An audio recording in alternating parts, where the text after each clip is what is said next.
ইগোই যখন আপনার সাফল্যের সবচেয়ে বড় বাধা হয়। একটা ছোট্ট মাকড়সা সে একটি দেওয়াল বেয়ে উপরে উঠতে চাইছিল, কিন্তু দেওয়ালটা ভেজা ছিল বলে সে বারবার পিছলে নিচে পড়ে যাচ্ছিল। একবার, দুবার, তিনবার, চারবার সে চেষ্টা করেই যাচ্ছিল অনাবরত। এই চেষ্টার পর সে পড়ে যাচ্ছিল, কিন্তু থামেনি, হার মানে। আর শেষ পর্যন্ত ও ঠিকই উপরে পৌঁছে গেছিল, কারণ সে শক্তিশালী ছিল। এই কথাটা পুরো সত্যি নয়। সে উঠেছিল কারণ তার ইগো ছিল না। আমরা যখন একবার দুইবার ব্যর্থ হই পড়ে যাওয়ার কারণে, আমাদের ব্যথা লাগে না, কারণ আঘাত লাগে মানুষের কথায়। আমরা ভাবতে শুরু করি, লোকজন কি ভাববে, হয়তো আমার ভাগ্য খারাপ, হয়তো আমি এই সাফল্যের যোগ্যই না।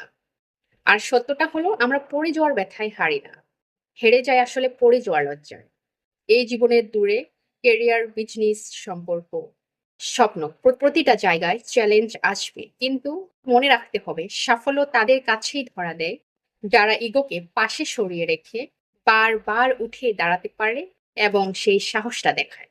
তাই বলছি, মাকড়সার মতো শক্তিশালী নয়, মাকড়সার মতো অহংকারহীন হতে শিখুন।